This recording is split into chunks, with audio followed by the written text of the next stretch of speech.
तो वहां पे मैं लाइन में करीबन 2 किलोमीटर समथिंग पीछे खड़ी थी, इतनी भीड़ थी। मेरे हाथ में प्रसाद था। जैसे ही आरती शुरू हुई, मेरी बॉडी सुन होने लगी। मुझे महसूस होने लगा कि मुझे कुछ हो रहा है। मैंने तुरंत मम्मी को अपना फोन दिया निकाल के, और प्रसाद मेरे हाथ में था वो मम्मी को पकड़ाया, क्योंकि भीड़ बहुत थी। और जैसे ही आरती शुरू हुई, मैं रोती रही जब तक आरती खत्म नहीं हो गई। मैं सिर्फ रोती रही हाथ जोड़। ये एक होता है ना, इंसान को खांसी जुकाम होता है, उसके इंसान दवा खा लेता है, लेकिन मुझे क्या हुआ है मुझे तो वो भी नहीं पता था कि मुझे हुआ क्या है। बस इतना पता था मेरा शरीर मेरे साथ नहीं है, मुझे कुछ तो हुआ है। तो मैंने 11 जून को संकल्प लिया, 5 दिन का 1.25 लाख राम नाम जप का। 1.25 लाख राम, क्या होंगे। और ये सब विश्वास का खेल है बहन। जैसे आपने कहा, विश्वास है तो मैं हर जगह हूं, नहीं तो आपके घर के मंदिर में नहीं। जय श्री राम दोस्तों, कैसे हो आप। हमारी चैनल में आप सभी का स्वागत है। मैं हूं आपका दोस्त जयेश वाघेला, फाउंडर ऑफ धार्मिकस्टोरी.com एंड सीक्रेट मिस्ट्रीज। दोस्तों, आज मैं फिर से एक और इंटरेस्टिंग वीडियो कॉल सेशन लाया हूं। हनुमान जी के भक्त ऑनलाइन हैं और उत्सुक हैं अपना अनुभव शेयर करने के लिए। और वीडियो में आगे बढ़ने से पहले आप सभी को बता दूं कि अगर आप भी हनुमान जी से जुड़ा अपना अनुभव मुझसे इंस्टाग्राम वीडियो कॉल पर शेयर करना चाहते हैं, तो इंस्टाग्राम की लिंक मैंने डिस्क्रिप्शन में दी है, उस पर क्लिक करें, मुझे फॉलो करें और मैसेज करें। मैं जल्द से जल्द आपसे जुड़ूंगा और वीडियो कॉल सेशन शेड्यूल करूंगा। और अगर आप ईमेल के माध्यम से अपना अनुभव शेयर करना चाहते हैं, तो हमारा ईमेल आईडी है dharmikstory@gmail.com। तो चलिए आगे बढ़ते हैं आज के इस वीडियो कॉल सेशन में। नमस्कार बहन, जय श्री राम आपको। जय श्री राम भैया। आपका बहुत बहुत स्वागत है आज के इस वीडियो कॉल सेशन में, और धन्यवाद भी जो आप अपना समय निकाल कर इनिशिएटिव ले रहे हैं हमारे प्रिय बालाजी से जुड़ा अपना अनुभव शेयर करने के लिए। सबसे पहला सवाल बहन ये बताइए कि आपका पूरा नाम क्या है, आप कहाँ से बिलोंग करते हैं और आप क्या करते हैं। भैया मेरा नाम सविता है और मैं दिल्ली में शाहदरा से बिलोंग करती हूँ। भैया मैं स्टडी करती हूँ, यूपीएससी की प्रिपरेशन कर रही हूँ मैं इस टाइम पर। ओके, बहुत अच्छा लगा जानकर। और हम बहुत उत्सुक होते हैं जब एक युवा आता है, प्रभु की महिमा का गुणगान करता है, क्योंकि आज के स्पेशली आज का जो युवा है जो आपकी वीडियो देखेगा, वो कहीं ना कहीं इंस्पायर होगा कि भक्त अपने पढ़ाई में भी आगे बढ़ रहा है और साथ साथ प्रभु भक्ति को लेकर आगे चल रहा है। तो बहुत उत्सुक है बहन हम आपके अनुभव को जानने के लिए। और जैसा आपको पता है, ये जो सेशन है हमारे प्रिय बालाजी महाराज से जुड़ा है, तो अगला सवाल उन्हीं से जुड़ा है। ये बताएं कि जीवन में सबसे पहले आप हनुमान जी की शरण में कब गए, कब उनकी पूजा भक्ति शुरू की, कौन से नित्य पाठ वगैरह आप करते हैं, और साथ ही साथ आप अपने अनुभव को भी साझा कर सकते हैं जिसमें प्रभु ने कोई असंभव कार्य संभव किया हो, या उनकी ऊर्जा महसूस की हो, या कोई संकेत मिले हो, या ऐसा कोई अनुभव जिससे आपका विश्वास प्रभु के प्रति अटूट हुआ है। तो शुरुआत की जर्नी के साथ आप अपने अनुभव को डिटेल में साझा कर सकते हैं। भैया मैं पहली बार बालाजी गई थी। मुझे मतलब मेरे बड़े मामा जी हैं, मेरे जो एक्सपायर हो गए थे बड़े मामा जी, वो मुझे पहली बार बालाजी लेके गए थे, मेहंदीपुर बालाजी। जब हम बहुत छोटे थे वही मुझे लेकर गए थे। तब से मैं बालाजी से जुड़ी हूँ। हमारे घर में बालाजी को मानते तो हैं, लेकिन जो मेरी भक्ति अब हुई है वो भक्ति पहले नहीं थी। पहले सिर्फ ये था कि हाँ नॉर्मल पूजा करनी है, ऐसा था, क्योंकि बच्चे थे, इतना ज्यादा पता भी नहीं था। नॉर्मल पूजा पाठ वगैरह करते थे। मम्मी को समझ था। मम्मी ने एक बारी अर्जी लगाई मेहंदीपुर बालाजी की बड़े भाई के ऊपर। वहां पे बोलते हैं कि अर्जी लगाते हैं ऐसे, तो उन्होंने अर्जी लगाई, वो अर्जी हमारी कबूल हो गई। जो मम्मी ने विश मांगी थी वो पूरी हो गई मम्मी की। ठीक है, फिर उसके बाद ये हुआ भैया, मैं रिसेंटली ना बालाजी को अभी रिसेंटली 1 साल से बहुत ज्यादा मानने लग गई हूँ। के पीछे ये है कि आज मेरे पास जो मेरी न्यू जिंदगी मिली है ना, मुझे वो सिर्फ बालाजी की बदौलत मिली है। भैया ऐसा हुआ, लास्ट ईयर मेरी तबियत इशू हो गया था, कुछ तबियत का कुछ इशू हो गया था। कहते हैं बाहर से ना कुछ मीठा खाकर नहीं आना चाहिए, टाइम बे टाइम के कुछ मीठा खा के नहीं आना चाहिए। तो मैं अपनी सिस्टर के यहाँ गई हुई थी, यहीं पास में ही है वैशाली, वहां पर गई हुई थी। तो मैं वहां से मीठा मैंने बूरा खा ली, और बूरा खा के मैं तुरंत निकल गई वहां से। रात का टाइम 8:30-9 के आसपास का टाइम हो रहा होगा। तो मैं वहां से मीठा खा के आ गई, मैं घर पे अपना नॉर्मल आ गई, मुझे कोई प्रॉब्लम नहीं हुई। रात को अचानक से 11:30 के आसपास मेरी तबियत खराब होने लग गई। और वो मेरी तबियत इतना ज्यादा खराब हो गई कि मैं वॉशरूम गई और मैं वॉशरूम में ही गिर पड़ी। ठीक है, मैंने हिम्मत करके, गिरने से पहले हिम्मत करके मम्मी को आवाज लगाई, बहुत तेज एकदम से आवाज लगाई। मम्मी ने सिर्फ इतना बोला तू गेट खोल दे। मैंने गेट तो खोल दिया, उसके बाद का मुझे नहीं पता। मेरे मम्मी डैडी ब्रदर जो मेरे हैं वो मेरे को अंदर लेके गए। मतलब मेरी बॉडी में जान नहीं, सांस भी नहीं थी मेरी बॉडी में। वो मेरे पापा सिर्फ मेरे ऐसे हाथ पैर मसल रहे हैं और सिर्फ एक ही बात बोल रहे हैं, बेटा जय बाबा की बोल, जय बाबा की बोल। इसे पापा कंटिन्यू यही बोले जा रहे हैं। एम्बुलेंस को बुक किया गया, इतने एम्बुलेंस आई, इतने मेरे हाथ पैर मसलते रहे मम्मी का। वो माहौल ही ऐसा था, जब बच्चे माँ बाप के सामने ऐसा सब कुछ हो जाता है तो माँ बाप ऑब्वियसली रोने लग जाते हैं। तो इतने एम्बुलेंस आई तो मेरे पापा कंटिन्यू हाथ मसलते रहे। मेरे पापा ने बोला तुम इसको जल पिलाओ, तो मुंह खोल के इसको जल पिलाओ बालाजी का। तो मम्मी ने मुझे जैसे ही बालाजी का जल पिलाया, मेरे को कुछ सेकंड के लिए होश आया और मैं सिर्फ चिल्लाई। ये मेरे साथ हुआ, मैं सिर्फ चिल्लाई, देन मैं अगेन वापस वैसी पोजीशन में हो गई। जैसे मैं पहले, मुझे हॉस्पिटल लेके जाया गया। हॉस्पिटल में बीपी वगैरह सब कुछ नॉर्मल मेरा, डॉक्टर ने चेक किया, मैं बेहोशी की हालत में हूँ। डॉक्टर ने मेरा सब कुछ चेक किया, सब कुछ नॉर्मल। डॉक्टर ने बोला सिर्फ होश नहीं है, अदरवाइज सब कुछ ओके है। वहां पे डॉक्टर ने नोज में मेरे कुछ किया और उससे मुझे थोड़ा होश आया। अब डॉक्टर ने तो छुट्टी दे दी कि बोले कि सब चीज नॉर्मल है, ले जाओ आप इनको। तो अब जैसे पापा ने बोला था कि इनको मतलब बालाजी का जल पिलाया जाए और इनको बालाजी के नाम के पैसे उठा के रखे जाएं, मेहंदीपुर बालाजी के। तो मम्मी ने वो उठा के रखे कि मेरी लड़की को होश आ जाएगा, मेरी लड़की ठीक हो जाएगी, तो मैं इनकी 5 हाजिरी करवाऊंगी, मतलब 1 महीने में 1 हाजिरी, ऐसे होता था। तो अब मेरे को तो मैं ठीक हो गई। फिर दूसरे दिन ही मुझे मेहंदीपुर बालाजी लेके जाया गया। मम्मी और मैं बालाजी गए। तो बालाजी में ना भैया बहुत भीड़ होती है, बहुत ज्यादा भीड़ होती है। और अब तो हनुमान भक्त मतलब बालाजी के भक्त इतने ज्यादा हो गए हैं, हर जगह पर बहुत ज्यादा भीड़ है, बहुत ज्यादा भीड़ है। तो वहां पे मैं लाइन में करीबन 2 किलोमीटर समथिंग पीछे खड़ी थी, इतनी भीड़ थी। मेरे हाथ में प्रसाद था। जैसे ही आरती शुरू हुई, मेरी बॉडी सुन होने लगी, मुझे महसूस होने लगा कि मुझे कुछ हो रहा है। मैंने तुरंत मम्मी को अपना फोन दिया निकाल के और प्रसाद मेरे हाथ में था, वो मम्मी को पकड़ाया क्योंकि भीड़ बहुत थी। और जैसे ही आरती शुरू हुई, मैं रोती रही जब तक आरती खत्म नहीं हो गई। मैं सिर्फ रोती रही हाथ जोड़ के। एक होता है ना, इंसान को खांसी जुकाम होता है, उसके इंसान दवा खा लेता है, लेकिन मुझे क्या हुआ है मुझे तो वो भी नहीं पता था कि मुझे हुआ क्या है। बस इतना पता था मेरा शरीर मेरे साथ नहीं है, मुझे कुछ तो हुआ है। तो वहां पे बालाजी के दर्शन किए। पहली पहली हाजिरी मेरी वो थी, बालाजी के दर्शन किए, बालाजी के दर्शन करके आ गई। बात आई सेकंड हाजिरी की। तो वहां पे जो शॉप वाले होते हैं ना भैया, उन्होंने हमें सजेस्ट किया कि आप इनको ना ऊपर 3 पहाड़ी पे लेके जाओ, जब तक आप 3 पहाड़ी पे नहीं लेके जाओगे ये ठीक नहीं होंगी, कुछ ऐसा संकट था। तो मेरे को ऊपर 3 पहाड़ी पे लेके जाया गया। मेरे को पंडित जी ने मेरे से पूछा क्या प्रॉब्लम हुई है बेटा। मैंने उनको बताया मैं ऐसे ऐसे मीठा खाकर आई थी और मेरे साथ ये प्रॉब्लम क्रिएट हुई है। तो उन्होंने बोला ठीक है आप वहां बैठ जाओ। जैसे ही उन्होंने मेरे को वहां बिठाया, काली माता की मूर्ति है वहां पर, उन्होंने मेरे को वहां बिठाया और पंचमुखी हनुमान जी हैं, तो वहां पर मुझे बिठाया। मैं अगेन रोने लग गई वहां पर। तो पंडित जी ने मुझे बोला कि कोई बात नहीं आप ठीक हो जाओगी। और उन्होंने मुझे ये बालाजी का ही है, इसमें ना हनुमान जी का सिंदूर है, वहीं का ही सिंदूर है। तो उन्होंने इसमें सिंदूर करके दिया मेरे को और बोला कि इसको धारण करो अभी मेरे सामने। मैंने ये धारण किया। सेकंड हाजिरी में ये मैंने धारण कर लिया था। और उसके बाद से भैया आज का टाइम है, मैं एकदम ठीक हूँ, मुझे कोई प्रॉब्लम नहीं है। फिर मेरी बारी आई थर्ड हाजिरी की। अब थर्ड हाजिरी जब मैंने लगाई, उसमें क्या हुआ भैया, अब मैं तो ठीक हो गई, मुझे कोई प्रॉब्लम नहीं हुई। फिर मेरे साथ हमारी फैमिली में एक प्रॉब्लम क्रिएट होती है मेरे ब्रदर के साथ। वो ऐसा संकट था भैया कि चारों तरफ के रास्ते बंद थे, कोई भी रास्ता नहीं था, कोई भी, मतलब ऐसा अंधकार था कि अगर मुझे नहीं लगता अगर हमारी जगह कोई और होता तो पता नहीं क्या सिचुएशन होती। कोई भी साथ नहीं था भैया, कोई भी। मैंने 2 सितंबर को हमारे साथ ये मतलब हुआ, जो संकट आया मेरे भाई के साथ 2 सितंबर को। और मैंने 5 तारीख को बालाजी की जोत जलाई, अखंड जोत।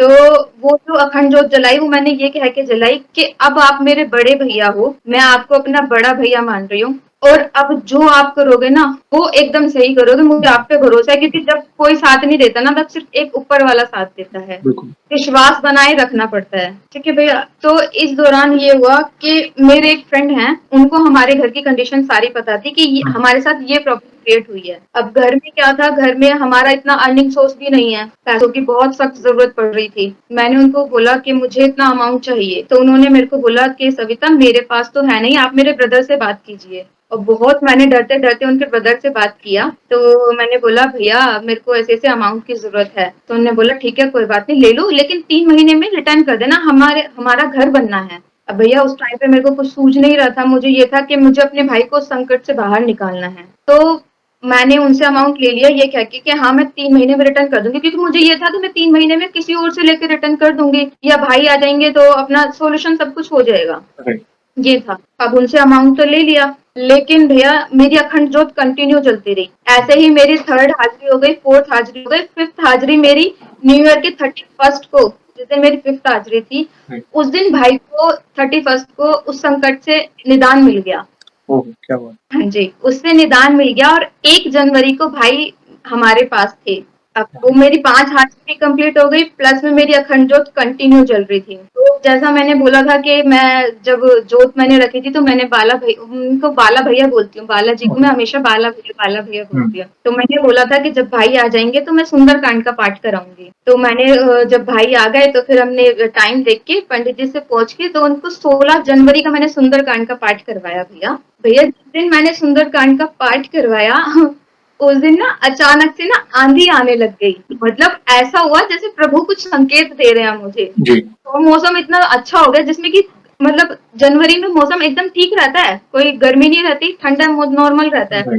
वो आंधी चलने लगी तो मुझे ऐसा लगा जैसे प्रभु मेरे को कुछ संकेत दे रहे हैं, किसी सूचना का संकेत दे रहे हैं। तो मैंने जैसे 4-5 लोग आ जाते हैं, जैसे कमरे में एक रूम में बैठ जाते हैं तो थोड़ा सफोकेशन सा टाइप हो जाता है। तो मैंने पंडित जी ने बोला पंखा चला दो। मैंने कहा पंडित जी ज्योत जल रही है, बुझ जाएगी। तो उन्होंने बोला जब ये 4 महीने से नहीं बुझी तो अब कैसे बुझ जाएगी। राइट। 4 महीने 11 दिन मेरी अखंड ज्योत जली। ठीक है, फिर मैंने फिर सुंदरकांड का पाठ कराया, सब कुछ एकदम सही हो गया। भैया जिस दिन मैंने सुंदरकांड का पाठ कराया ना, तो बहुत रोना आ रहा था। ऐसा लग रहा था कुछ चीज विदा हो रही है मेरे से। मतलब हम सुबह शाम इस चीज की एकदम सेवा पानी कर रहे हैं, फिर सडनली एकदम से ऐसे होता है कि अब सेवा पानी कैसे करेंगे। तो एक बहुत मन वो हो रहा था मेरा, बहुत बहुत इमोशनल टाइप हो रहा था मेरा मन, लेकिन सब हो गया। अब उसके बाद भैया ये हुआ कि अब उस संकट से तो निकल गए, मैं भी ठीक हो गई, भाई का संकट भी निपट गया। अब भैया बारी आती है अब जिनसे अमाउंट लिया उनका। यस, रिटर्न देना। उनको ये था कि 3 महीने में रिटर्न देना है, ऑलरेडी इतना टाइम ऊपर हो चुका था। उनका कहना, उन्होंने नया टाइम दिया कि आप ऐसे करना, होली तक हमें हमारा अमाउंट करवा देना। तो भैया होली तक अब मैंने सोचा मैं अमाउंट कहाँ से कराऊं, घर में कुछ ऐसी व्यवस्था भी नहीं है कि होली तक अमाउंट कैसे कराऊं। मैंने उनको एक मैसेज डाला, मैंने कहा भैया अभी अमाउंट नहीं हो पाएगा। जैसे ही मैंने सिर्फ वो एक मैसेज डाला है, वहां से ना कुछ अपशब्द सुनने को मिल गए। वो ऐसे अपशब्द थे भैया, मतलब ये समझ लो कि मैं वो अपशब्द सुनती रही और सुन के सिर्फ रोती रही और कुछ नहीं था। ठीक है, मैंने बहुत चारों तरफ से हाथ पैर मार के मतलब बहुत कोशिश करके 85,000 उनका दे दिया। मैंने उनसे लिया था 2,25,000 रुपए। अब 85,000 तो मैंने दे दिया, अब बाकी का अमाउंट कैसे करें। उन्होंने बोला कि हमारा घर बनना है, हमें हमारा अमाउंट चाहिए। मना भी नहीं हो रही, वो अपनी जगह सही थे, उन्होंने हमारी टाइम पे मदद करी जहाँ पे हमारे साथ कोई भी नहीं खड़ा था। अब ये हुआ कि जब उनका अमाउंट, जब वो बिल्कुल नहीं मान रहे थे, तो मैंने 15 मई को मैं इतना ज्यादा परेशान हो गई, इतना ज्यादा परेशान हो गई कि मैंने सुसाइड करने का सोचा। ठीक है, और हमारे घर में हनुमान जी की मूर्ति है, मैंने उनकी तरफ देख के बोला अगर आज आपने मुझे बचा लिया तो मैं कभी ये ख्याल मन में नहीं लाऊंगी। ऐसा हुआ कि उस दिन मैं बच गई, मतलब मैंने कुछ किया था लेकिन मैं बच गई, किसी को मैं कुछ भी नहीं हुआ, मतलब मेरे को कुछ भी नहीं हुआ, सिर्फ डॉक्टर ने इंजेक्शन वगैरह लगाया, मैं एकदम ठीक हो गई। तो मेरे माइंड में आया, फिर मैंने बाला भैया को बोला, मैंने कहा बचा तो लिया है, अब रास्ता भी दिखा दो क्या। तो मेरे माइंड में आया कि मैं फोन पे ना बात करके ना उनसे सामने जाके बात करूं, उनकी फैमिली से। और भैया मैं दिल्ली गई, वो मैनपुरी गए। तो हुआ ये कि मेरे पास ना सिर्फ 300 रुपए थे। 300 रुपए में मैं मैनपुरी जाऊं कैसे।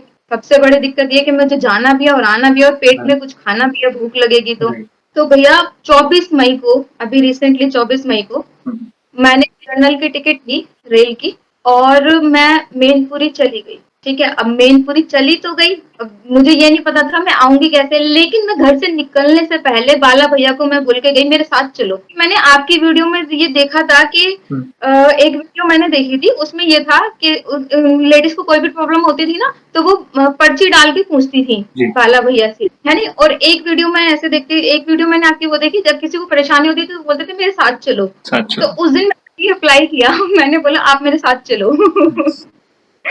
मैंने बोला आप मेरे साथ चलो। तो अब मुझे क्या पता वो सच में ही साथ चल देंगे, मैंने तो सिर्फ नॉर्मल बोल दिया था कि मेरे साथ चलो। तो जैसे ही मैं नॉर्मल जनरल की टिकट लेके मैं स्लीपर में बैठ गई, स्लीपर में कोई टीटी नहीं आया भैया चेक करने के लिए, कोई भी टीटी नहीं आया। इवन यहाँ तक कि एक भैया ने अपनी सीट छोड़ के मुझे सीट दे दी कि आप यहाँ बैठ जाओ। इतनी भीड़ में मुझे अपनी सीट उन्होंने दे दी, मैं मेनपुरी पहुंच गई। पहले तो भैया मुझे बहुत डर लग रहा था उनकी फैमिली मेंबर से बात करने में, ऑब्वियसली डर तो लगेगा ही। तो जैसे ही वो लोग आए, मैंने बाला अपने मन में याद किया, मैंने कहा भैया अब जो बुलवाना है ना आपको बुलवाना है, कुछ ऐसा आप शब्द मत बुलवा देना कि मतलब काम बिगड़ जाए, या मेरे मुंह से कुछ अपशब्द निकलने वाला हो तो मुझे थाम लेना, बस ये है। क्योंकि मेरे अंदर गुस्सा ज्यादा, अगर उन्होंने कुछ बोल दिया या मैंने कुछ उल्टा जवाब दे तो मेरी जुबान को थोड़ा कंट्रोल रखना मैं सिर्फ मतलब समझा सकूं, मुझे इतनी शक्ति देना। मैंने उनको सारी अपनी प्रॉब्लम बताई, तो उन्होंने बोला कि तुम क्या चाहती हो। मैंने बोला क्या मुझे इतना टाइम चाहिए कि मेरी जॉब लगेगी, मैं जॉब के साथ ही आपका अमाउंट दे पाऊंगी। तो उन्होंने बोला, पहले सोचा, थोड़ा बहुत बोला भी, फिर उन्होंने बोला ठीक है। जैसे ही उन्होंने बोला ठीक है, मेरे को बहुत राहत की सांस मिली। अब उन्होंने बोल दिया ठीक है, अब दिक्कत आई, अब वहां पे सब बात हो गई। अब दिक्कत आई कि घर आने की, घर कैसे आऊं, पैसे तो है नहीं, अब घर कैसे आऊं। जनरल की टिकट तो 100 कुछ रुपए की थी, वो तो मैंने ले ली। अब बस से आए तो 450 समथिंग की कुछ टिकट है वहां से। तो जो मेरे फ्रेंड थे उन्होंने बोला पैसे हैं तुम्हारे पास। मैंने बोला पैसे नहीं है मैंने बोला पैसे नहीं है। घर कैसे जाओगी, अचानक से उन्होंने पूछा घर कैसे जाओगी। मैंने कहा जैसे आई हूँ वैसे चली जाऊंगी। तो उन्होंने बोला ये लो पैसे और घर जाओ। भैया ये समझ लो, मेरा टिकट आने का भी हो गया बस से, और प्लस में रास्ते में मैंने थोड़ा बहुत कुछ खाया भी, और मेरे पास 100-200 रुपए बच भी गए। ये हुआ, मतलब मैं आ गई घर पर। लेकिन घर पे आने से पहले ये हुआ, रास्ते में हाईवे पर मैंने, जैसे रास्ते में ना मैं राम नाम जपती हुई आ रही थी, गर्मी बहुत भैया, तो राम नाम जाप करती आ रही थी। अचानक से मेरे मन में आया, मैंने कहा भैया वो आपकी वीडियो में बोलते हैं ना कि वानर रूप में दर्शन देते हैं, ऐसे देते हैं। तो मैंने ऐसे मन में सोचा, मैंने कहा आप मेरे साथ तो आए हो ना, तो मुझे वानर रूप में दर्शन दो। अब यहाँ हाईवे पे मंदिर तो मिलेगा नहीं, तो वानर रूप में ही दर्शन दे दो, समझ जाऊंगी आप मेरे साथ साथ चल रहे हो। भैया यकीन मानोगे, वानर रूप के दर्शन मुझे हाईवे पर हुए, मैक्सिमम टू मैक्सिमम 5 मिनट ही हुए होंगे मुझे बोले हुए। वानर रूप में दर्शन हुए, प्लस में जैसे ही हाईवे क्रॉस हुआ 3-4 मंदिर मुझे दिखे, जिसमें हनुमान जी की प्रतिमा के मुझे दर्शन हुए। और मैं इतनी ज्यादा खुश हो गई, मैंने कहा आप तो मेरे साथ साथ चल रहे हो। मतलब मैं ऐसे खुश हो गई जैसे पता नहीं मुझे क्या मिल गया हो, इतनी ज्यादा खुश हो गई, बहुत खुश हो गई। घर पे आई, मम्मी को बताया, मम्मी वो लोग मान गए हैं, मुझे इतना टाइम उन्होंने दे दिया है। तो मम्मी ने बोला कुछ बोल कर गए थे क्या। मैंने हाँ मैं बोल कर गई थी बाला भैया को तो मेरे साथ चलो। लेकिन भैया इस बीच ये हुआ कि मेरे एक सेकंड फ्रेंड है, वो मेरे को बोलते हैं कि तुम अकेले क्यों गई वहां पे, तुम्हारी अकेले जाने की हिम्मत कैसे होगी, आज तक तुम 7 बजे के बाद तो घर से बाहर निकलती नहीं हो।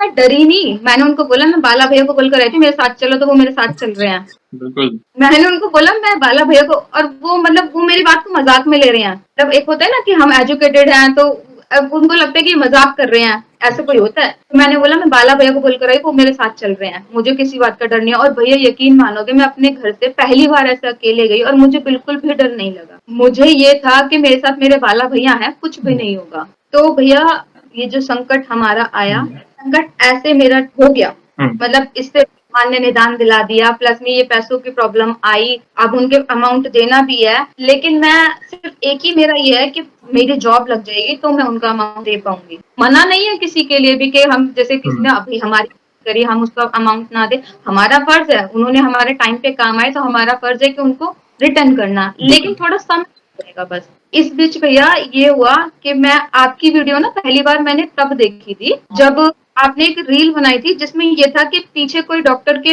वॉइस में वो आ रहे थे राम नाम के। हाँ, इंस्टाग्राम पे डॉक्टर जी आए थे, जो अपने अनुभव शेयर करने के बीच में वो राम नाम की आवाज आई थी नीम करोली बाबा के वॉइस में। यस, तो वो ना मैंने 3-4 बार सुनी, और आपकी वॉइस ना एक अट्रैक्टिव है, आप मुझे नहीं पता क्यों अट्रैक्टिव है, पर अट्रैक्टिव है आपकी वॉइस।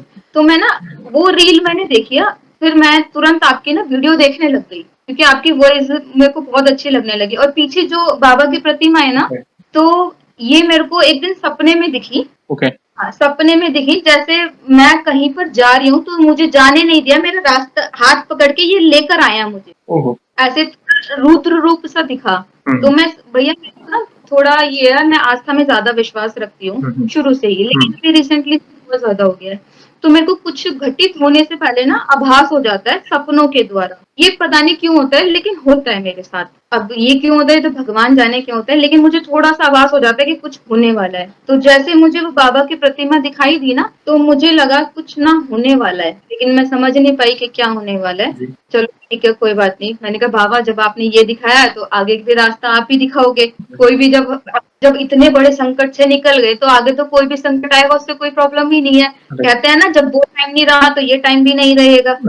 है नहीं? तो भैया हम जैसी एज में ना एक प्रॉब्लम होती है कि हम लोग से मेरे से एज के छोटे भी हैं, कुछ बड़े भी हैं, तो हम जो एजुकेटेड थोड़े हो जाते हैं ना, उन्हें लगता है पूजा पाठ में विश्वास रखना मूर्खता है। तो भैया मुझे कहा जाने लगा, मेरी आस्था को लेकर ठेस पहुंचाई जाने लगी कि तुम तो दिन भर पूजा मतलब पूजा करती हो तो पूजा भक्ति लगी रहोगी, शादी ब्याह तुम्हें नहीं करना है, मतलब दूसरे लोग मुझे बोलने लगे, ऐसे बोलने लगे, कुछ अपशब्द भी यूज किए गए मेरी पूजा आस्था को लेके, जिसके लिए मैं रोने लग गई। और मैं जाकर डेली मंदिर जाती हूँ, अपने यहीं के पास के मंदिर में जाती हूँ। तो वहां जाके मैंने पंडित जी को बोला, पंडित जी मुझे किसी ने ऐसे बोला है। तो उन्होंने बोला रोने की जरूरत नहीं है, खुश होना कि तुम्हारा नाम प्रभु से जोड़ा जा रहा है।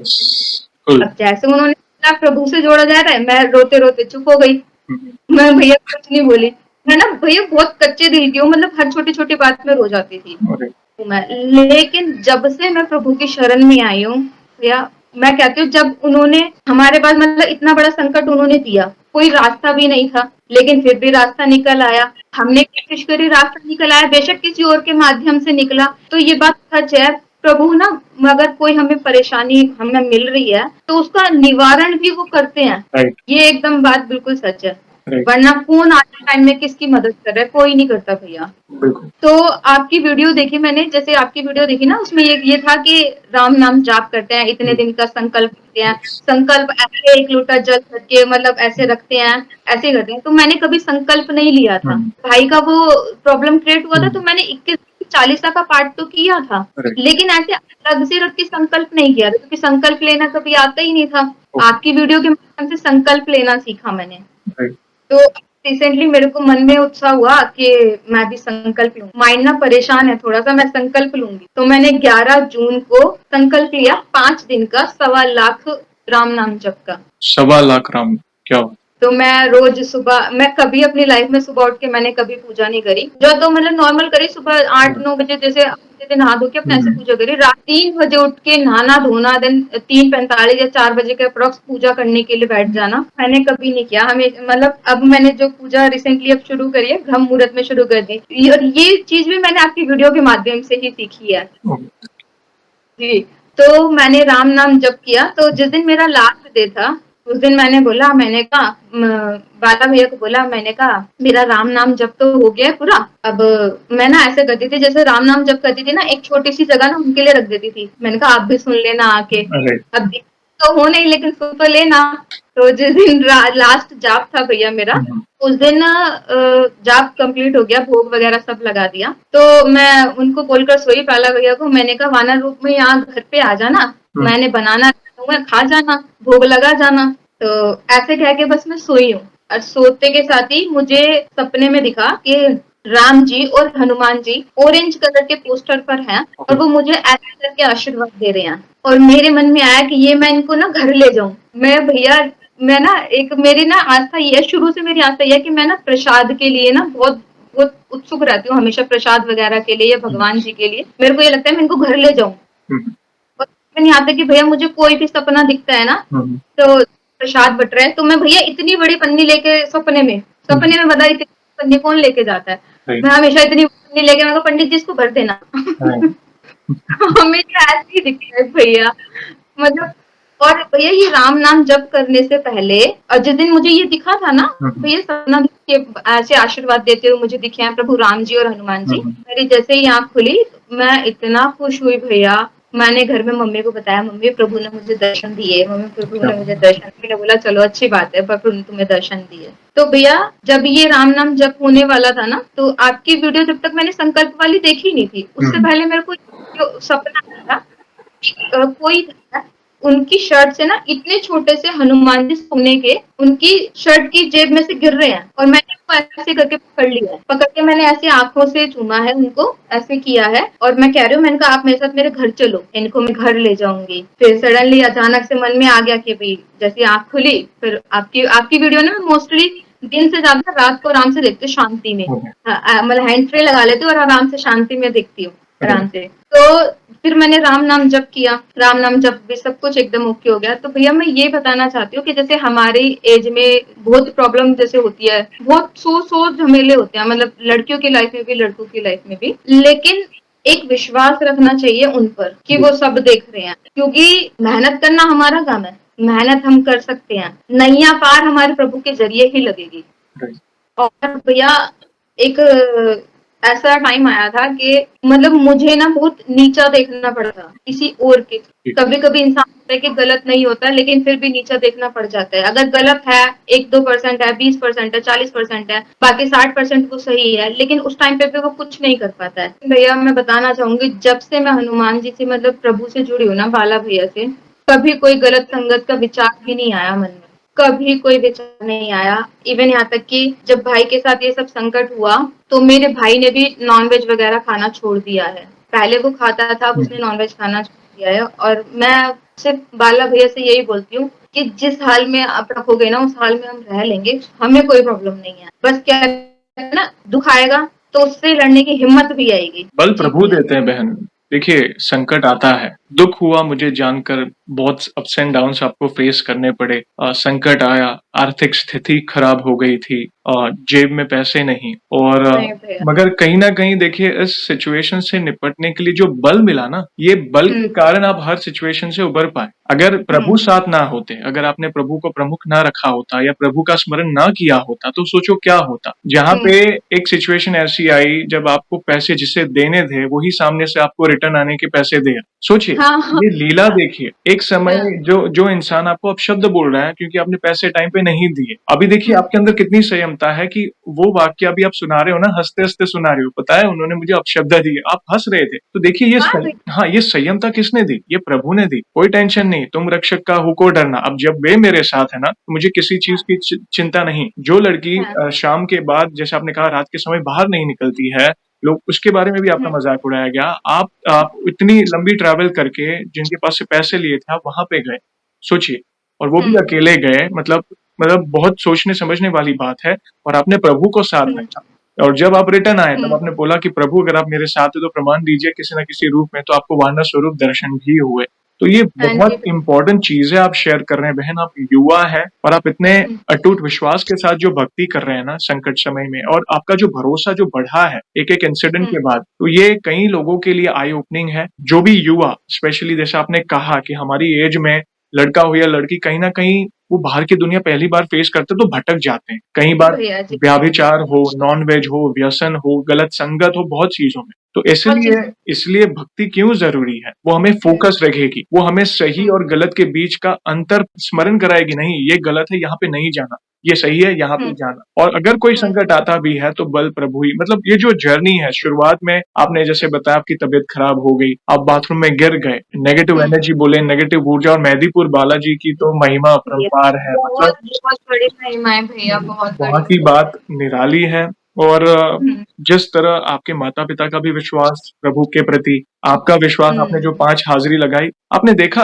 वो भले संकट आया, मगर यही वो दौर था जिससे आप प्रभु के निकट आए। आपने देखा। हाँ, बहुत ज्यादा। यस, क्योंकि होता क्या है, देखिए 90%, मैं तो बोलता हूँ 99% लोग प्रभु को कब याद करते हैं? पहले वो ज्यादातर दुख के समय में ही याद आते हैं। तो हमारा कर्तव्य अभी ये है कि चलिए, दुख के समय में प्रभु ने हमें बल दिया, अब सब कुछ सही होने के बाद प्रभु को ना भूलें। इनफैक्ट उस समय प्रभु की भक्ति आपको 4 गुनी करनी चाहिए। इनफैक्ट आपका विश्वास और बढ़ना चाहिए, और आपको प्रभु के नाम का प्रचार भी करना है कि अगर कोई दुखी है, अगर आपका कोई रिश्तेदार हो, कोई आपके कलीग्स हो जो दुखी है और कोई सिचुएशन फेस कर रहा है, तो उन्हें भी कहे कि नहीं, प्रभु पर विश्वास रखें, राम नाम पर विश्वास रखें। और आपने 1.25 लाख पाठ किए, आपने वो किया जो हनुमान जी को सबसे प्रिय है, राम नाम। तो भैया ये बात भी ना मुझे आपकी वीडियो के माध्यम से ही पता लगी, और ये करने से पहले ना एक वीडियो देखी थी जिसमें वो पर्ची डाल के पूछती थी कि बाबा से ये काम करूँ ना करूँ, वो वीडियो में देखा। तो जब मुझे वहां जाना था ना मेनपुरी, तो मैं अपने यहाँ के बालाजी मंदिर में गई विवेक विहार, मैं वो पर्ची लेके गई, पर्ची पे लिखा मैं जाऊँ हाँ या ना, 2 पर्ची बनाई अलग अलग, और वहां के पंडित जी से बोला पंडित जी एक पर्ची उठाओ मैं लिखा हाँ, मैंने बोला अब तो चल, अब कोई दिक्कत नहीं है। तो ये बल प्रभु ने दिया, ये जो आपके अंदर आत्मविश्वास है, आप पूरे आत्मविश्वास के साथ उनकी महिमा का जो बखान कर रहे हैं ना, वो चमक दिख रही है भक्ति की। बस यही आशा है, यही प्रार्थना है प्रभु से, आपकी भक्ति ऐसे ही बढ़ती जाए और आप ऐसे ही प्रभु के नाम का प्रचार करते रहें। एक आध अनुभव और भी कुछ शेयर करना है तो आप डेफिनेटली कर सकते हैं। हाँ भैया, एक अनुभव और मैं शेयर करूंगी। एक्चुअली इन सब पहले ना मेरे बड़े भाई की शादी थी, 2000 में मेरे बड़े भाई की शादी हुई। तो उसमें क्या था, हमें ना अमाउंट कम पड़ गया, जो अमाउंट था वो कम पड़ गया। अब घर पे किन्नर लोग आ गए हमारे, जो कि अब वो तो उनको तो शगुन है भैया, देना पड़ता ही है। अब मेरे पास पैसे, मैं कहाँ से पैसे दूं? तो मैंने जो मेरे फर्स्ट फ्रेंड है, मैंने उनको बोला कि मुझे इतने अमाउंट की जरूरत है। तो उन्होंने पहले तो मना किया, नहीं है मेरे पास, लेकिन मुझे होता हुआ देखकर उन्होंने मेरी मदद करी। हाँ भी मतलब मुझे मदद मिली। तो भैया मैं ये कहना चाहती हूँ कि अगर विश्वास है तो सब कुछ है, विश्वास नहीं है तो कुछ भी नहीं है। ऐसे बहुत सारे मेरे पास अनुभव हैं, बहुत सारे अनुभव हैं भैया। मतलब आज भैया सबसे मेन बात कि अगर रात पहले ना मेरे को ये होता था, मैं सोती बहुत कम थी, मुश्किल से मुश्किल 1-1.5 घंटा सोती थी मैं। अब मैंने डेली का रूटीन बना लिया है कि मैं लेटूंगी, सबसे पहले आपकी वीडियो देखूंगी, फिर उसके बाद में फोन रखूंगी और राम राम राम राम राम राम राम नाम की माला करते करते मैं कब सो जाती हूँ मुझे नहीं पता लगता भैया। ये जो भक्ति का मार्ग है ना, ये बहुत सुकून देता है। हम जिन भी देवी देवता की भक्ति करें, प्रभु आपको अपना सुकून प्रदान करेंगे। आपके अंदर मैं हर बार कहता हूँ, आपका जो जीव है ना वो स्थिर हो जाएगा। मतलब आप कहीं भी मतलब किसी भी चीज में रिएक्ट नहीं करेंगे। दुख है तो भोग लेंगे, सुख है तो भी संयम रख के उसे, हाँ वो समय को भी, ये भी यही चीज भगवत गीता में भी कही गई है। एक समभाव हो जाते हैं हम, समभाव। तो वो सुकून आपके अंदर वो कैसे आया? वो भक्ति के कारण आया। वो राम नाम में बहुत सुकून, राम नाम में राम से बड़ा राम इसलिए कहा जाता है। राम नाम में तो इतना सुकून है ना कि मैं अभी ये सब हंस बता रही हूँ, लेकिन जब वो टाइम हमारे पास बीता था ना, सिर्फ रोने के अलावा और कुछ नहीं था, लेकिन एक विश्वास था कि सब ठीक हो जाएगा। और देखो भैया सब ठीक हुआ भी, और आगे भी सब ठीक होगा। और मैं आगे भी आपसे अपने अनुभव जरूर शेयर करूंगी, क्योंकि मुझे पता है मेरे साथ और भी अनुभव जरूर होंगे। अवश्य होंगे, क्योंकि प्रभु आपके साथ है। आप हर कार्य में प्रभु को प्रमुख रख कर ही वो कार्य आरंभ कर रहे हैं। तो वैसे तो बहुत सारे अनुभव होंगे, और ये सब विश्वास का खेल है बहन। जैसे आपने कहा विश्वास है तो मैं हर जगह हूँ, नहीं तो आपके घर के मंदिर में नहीं। ये बस कण कण में है प्रभु। वो विश्वास रखें कि आज मुझे तो ऐसा विश्वास है प्रभु अवश्य आपकी वाणी को सुन रहे हो, आप उनकी महिमा का गुणगान कर रहे हो, राम नाम का गुणगान कर रहे हैं। तो जहाँ पे राम नाम लिया जाता है वे आते हैं। अगर हम किसी को अपना मतलब अनुभव भी बता रहे हैं ना, तो ये भी प्रभु की कृपा है। यस, क्योंकि हमें इतने लोग सुनेंगे, ये बहुत बड़ी प्रभु की कृपा है। वो खुद चाहते हैं कि हम अनुभव बताएं अपना। यस, और भैया जब जाप शुरू किया था, मेरे घर में ना राम दरबार की फोटो नहीं है, राम दरबार की प्रतिमा नहीं है। तो मैं परेशान हो गई कि मैं कैसे करूँ, राम दरबार की प्रतिमा तो है नहीं। तो पैसे भी प्रतिमा लाने के लिए 50 रुपए थे मेरे पास, 50 रुपए में प्रतिमा तो आएगी नहीं। तो मैंने पंडित जी को फोन किया, पंडित जी राम दरबार की फोटो मिल जाएगी? उन्होंने बोला ठीक है मम्मी को भेज दो। रात को 10:30 बजे मम्मी को मैंने भेजा मंदिर, मम्मी राम जी प्रतिमा लेकर आई। भैया अभी तक भी ना वो मेरे मंदिर में, मेरा उनको भेजने का मन नहीं कर रहा है मेरा उनको भेजने का मन नहीं कर रहा है बिल्कुल भी। मैंने कहा आप अभी यही रहो, अभी मेरा मन नहीं भरा, जब मैं कुछ और लेकर आऊंगी तब मैं आपको मंदिर में कर रख कर आऊंगी, पर अभी नहीं भेज। बहन आपके भाव ही ऐसे हैं कि प्रभु को जाने का ही नहीं मन करेगा। वे आपके घर पधारे हैं और वे आपको आपकी कल्पना से भी अच्छा देंगे। आप चिंता बिल्कुल ना करें, वे साक्षात आपके साथ है। यहाँ पे एक सवाल पूछना चाहूंगा बहन। देखिए आज हम आपका अनुभव सुन रहे हैं, बहुत एक से बढ़कर एक अनुभव आपके हमने सुने, गूज बम्स वाले सुने, इमोशनल करने वाले सुने, लाइफ लेसन मिले आपके अनुभव से हमें। वैसे ही आपने कुछ चीजें जैसे पहले बताया, आपने बाकी भक्तों के भी अनुभव सुने हमारे चैनल में। तो बाकी भक्तों के अनुभव सुनकर आपको क्या प्रेरणा मिली, क्या इंस्पिरेशन मिली, आप अपने शब्दों में बता सकते हैं? तो यह मेरे को सबसे बड़ी प्रेरणा मिली, मतलब सबसे, जब मैंने बताया ना वो राम नाम वाली वो वीडियो देखी थी, उसको कि मैंने ना करीबन वो 6-7 बार वो वीडियो देखी होगी। मतलब मैं सुन रही थी, महसूस कर रही थी कि वो बोल क्या रहे हैं। मैंने कहा ऐसे होता है। और भैया मैंने जैसे बताया कि आपकी वॉइस बहुत अट्रैक्टिव है, आपकी वॉइस बहुत अट्रैक्टिव करती है। तो उस वीडियो के बाद फिर मेरे को वो पर्ची वाली वीडियो मिली कि हम पर्ची सीखते हैं। तो इस आपकी वीडियो के माध्यम से मेरे को ये सीखने को मिला कि हम जो कुछ भी पूछेंगे ना उसका आंसर हमें जरूर मिलेगा, और अपने अनुभव ना शेयर करने चाहिए। उससे ना प्रभु भी बहुत खुश होते हैं कि मेरी महिमा बखान किया जा रहा है मेरे भक्तों द्वारा। और कहते भैया एक कहावत है हमारी एज में ना, ये कहा जाता है कि इसको पूजा पाठ की लगी है, अपने करियर सेट पे उसको करना नहीं है। ये सुनने को मिलता है, शादी ब्याह इनको करने नहीं है, बुढ़े हो जाओगे, ऐसा कुछ कहा जाता है। तो उनके लिए एक ही है कि हमने प्रभु को नहीं चुना है, उन्होंने हमें चुना है अपनी भक्ति के लिए, क्योंकि उनकी मर्जी के बिना तो कोई पत्ता भी नहीं हिलता है भैया। बिल्कुल कुछ भी हम किसी को ऐसे दान भी दे रहे हैं या किसी से ऐसे मांग भी रहे हैं ना, तो वो भी हमारे प्रभु की कृपा से हो रहा है। आज राम नाम का गुणगान भी कर रहे हैं, उनकी मर्जी के बिना आप नहीं ले पाएंगे, कि उनकी इच्छा है तब जाके आप राम नाम ले रहे हैं। और ये आपके द्वारा देखिए, कोई कहता है कि हमें नहीं शेयर करने चाहिए, ये तो हमारे और भगवान के बीच की बात है। आप सोचिए, अगर आप प्रभु की महिमा का गुणगान करोगे, अपने अनुभव शेयर करोगे, तो आपके अनुभव को कितने लोग रिलेट करके वे प्रभु की शरण में जाएंगे। तो ये भी तो एक पुण्य का कार्य है।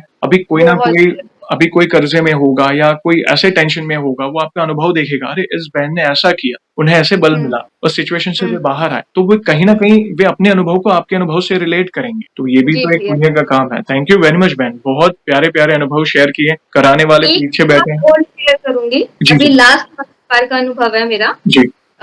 मैं ना कभी माइक में नहीं बोली, स्कूल टाइम में सिंगिंग का था मेरा, सिंगिंग वगैरह करती थी, कंपटीशन करती थी, उसके बाद कभी माइक में नहीं बोली। ओके। तो बड़ा मंगलवार कहा गया था कि उस दिन लास्ट बड़ा मंगलवार है। मैंने प्रभु को मंदिर गई, भोग लगाया, तो पंडित जी का फोन आ गया था कि 40 का पाठ होना है, आ जाओ। मैंने बोला ठीक। अब जैसी मंदिर में गई तो पंडित जी ने ना मेरे आगे माइक रख दिया। मैंने कभी माइक में तो बोला नहीं, मैंने एक बार उस माइक को ऐसे हटा दिया। मैं कहा मैं नहीं बोलूंगी माइक में, मैं ऐसी 40 पढ़ लूंगी।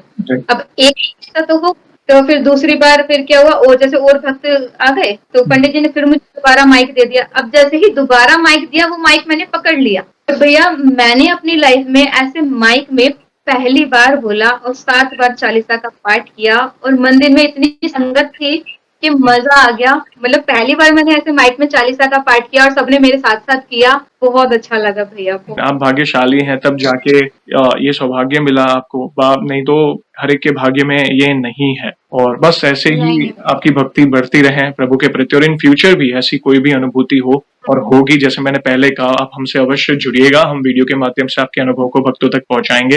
और जाने से पहले एक लास्ट सवाल, वैसे तो हमारे पास इतना सामर्थ्य नहीं है, मगर फिर भी 1 लाइन में हमारे प्रिय बालाजी महाराज का बखान करना है, तो किस तरह करना चाहेंगे आप?